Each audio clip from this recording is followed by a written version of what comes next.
This chapter tells us how a small trading company established its power in India. The British originally came as a small trading company. Initially, they were reluctant to acquire territories. How then did they come to be masters of a vast empire? In this chapter, you will see how their trade expanded, how new rules for business were implemented, and how East India Company came into power in India. The last powerful Mughal ruler was Aurangzeb, and after his death in 1707, many Mughal governors or subadars and big zamindars began asserting their authority and establishing regional kingdoms. By the second half of the 18th century, a new power emerged on the political horizon. It was the British. Ultimately, they became the masters of the vast territory. This did not happen overnight. It took a long time. East India Company began trade in Bengal. The first English factory was set up on the banks of the river Hooghly in 1651. Soon, the trade expanded and the East India Company persuaded merchants and traders to come and settle near the factory. It worked as a warehouse and base for the workers of the company. The workers were known as factors. In the warehouse of the factory, goods for export were stored. The company by 1696 built a fort around the settlement. These European trading companies acquired concessions and privileges from our rulers. The East India Company continuously tried to press for more concessions and manipulate existing privileges from the local Indian rulers.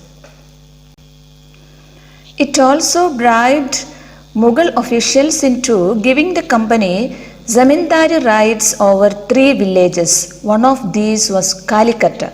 Later it became the city of Calcutta and now it is called Kolkata. It also persuaded the Mughal Emperor Aurangzeb to issue a farman, that means granting the company the right to carry on duty-free trade.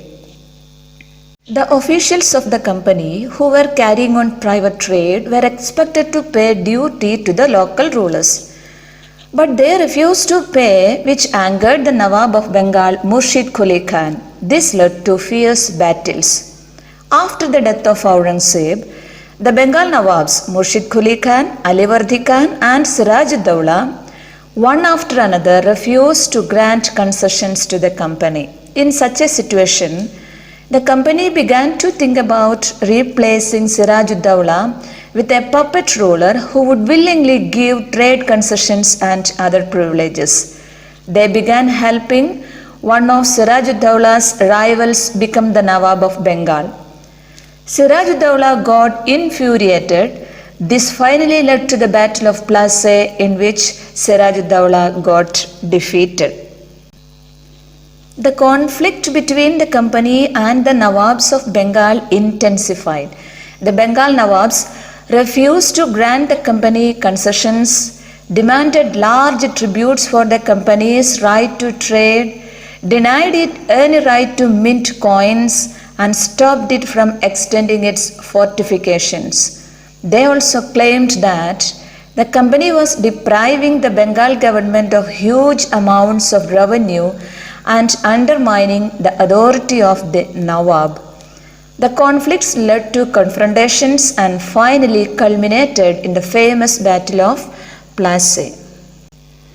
The Battle of Plassey in 1756, Alivardi Khan died and Siraj ud-Dawla became the Nawab of Bengal. The company tried to help one of Siraj ud-Dawla's rivals to become the Nawab. After Siraj ud-Dawla came to know about the company's strategy, he asked them to stop meddling in their political affairs, stop fortification and pay the revenues. In 1757, Robert Clive led the company's army against Siraj ud-Dawla at Plassey and defeated him. The main reason for the defeat was that the forces led by Mir Jafar, who never fought the battle. Thus, The Battle of Plassey became famous because it was the first major victory the company won in India. It was a historic landmark for the British Army. The prime objective of the company was the expansion of trade. If it can be done without conquest through the help of local rulers, then territories need not be taken over directly. But very soon, the company discovered that this was rather difficult. After the Battle of Plassey, the company officials forced the actual Nawabs of Bengal to give land and vast sums of money as personal gifts. When Robert Clive left India, his Indian fortune was worth 4,01,102 pounds.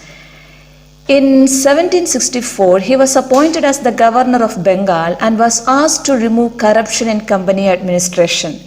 Many company officials died an early death in India due to disease and war.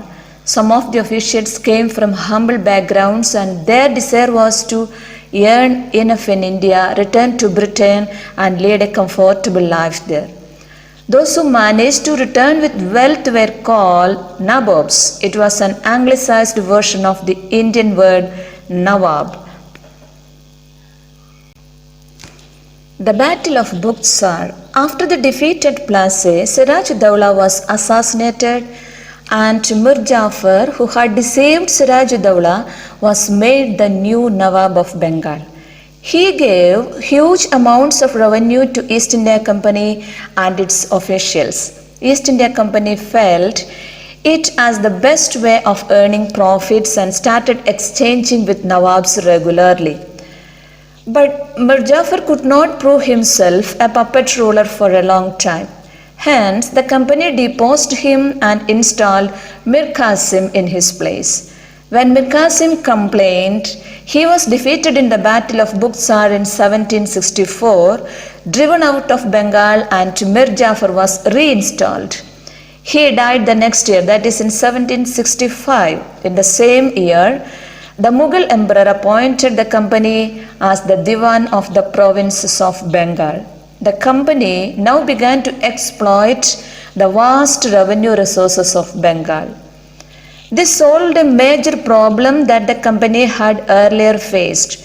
From the early 18th century, its trade with India had expanded, but it had to buy most of the goods in India with gold and silver imported from Britain. This was because at this time Britain had no goods to sell in India. The outflow of gold from Britain slowed after the Battle of Plassey and entirely stopped after the assumption of Diwani. Now, revenues from India could finance company expenses. These revenues could be used to purchase cotton and silk textiles in India, maintain company troops, and meet the cost of building the company fort and offices at Calcutta.